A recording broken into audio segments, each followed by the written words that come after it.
Some of these factors have contributed in no small measures to high level of corruption and low productivity, particularly in the public sector.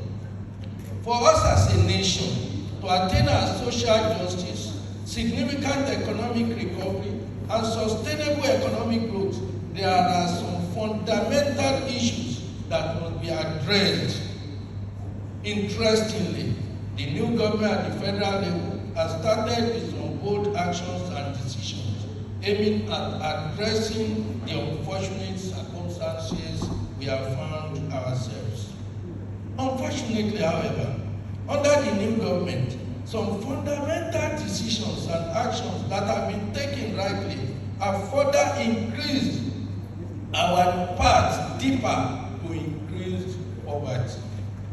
The removal of fuel subsidy and the attempt to harmonize foreign exchange rates have further fueled inflation and general increase in price level, with attendant negative impacts on disposable income and standard of living.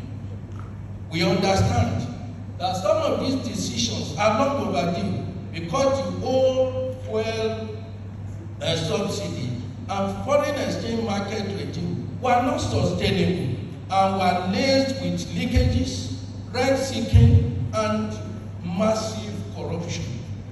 It is hoped that in the medium term, the new policies will help in turning around the economy and put us on the path of sustainable growth and prosperity. But we need to do much more overhauling. Distinguished ladies and gentlemen, let me share with you in a few moments some of my concerns about this. Wages and compensation structure in the public service deserves a total review and overhaul.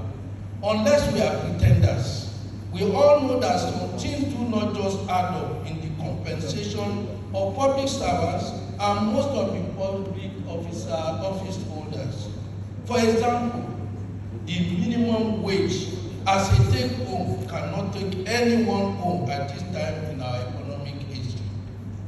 Considering the ever-increasing price level and the national currency devaluation, both of which have led to a spiral inflationary level, wages at all levels have become inadequate to meet the provision of basic needs of life for so many people. Even at the highest level, the rich also cry. At the highest level for top public servants and political office holders, the compensation structure is such that we all know that it is difficult for top-level public officers and political appointees to rely on their pay to sustain their living conditions and the requirements or dictates of their offices. If somebody is appointed special advisor, senior special assistant, and he goes to his village with his salary, unless he's stealing or he's getting money somewhere, he will go out in disgrace because what he has cannot sustain the demand of the office. Due to low salaries and emoluments, some misguided public servants at all levels are encouraged to look for sources within government to meet the elevated financial demands expected of their offices and status.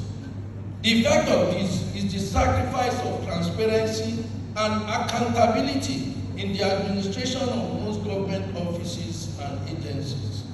In fact, the situation is so bad that salaries and allowances of ministers and heads of some government agencies are lower than the salaries of middle-level officers in a typical private enterprise.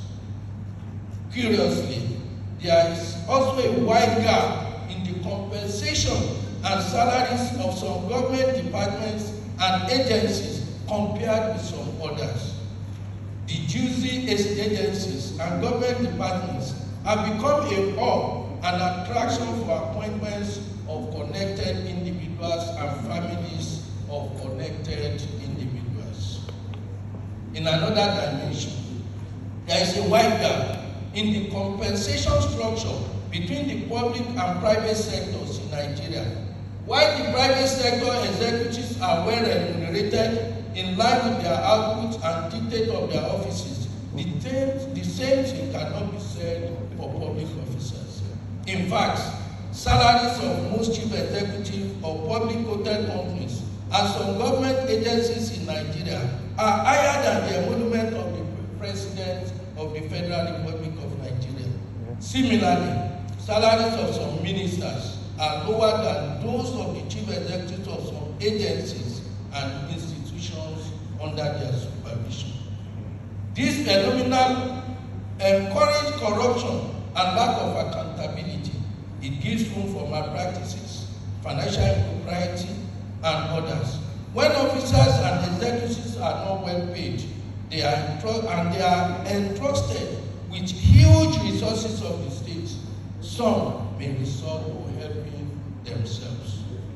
There is a lot to do to rejuvenate the economy. One way is, in my own opinion, is to pay a commensurate remuneration for a commensurate work. With good, adequate, and competitive compensation structure in public sector, the system can attract good hands. I believe that paying the right wages in public sector is one way to improve productivity of workers.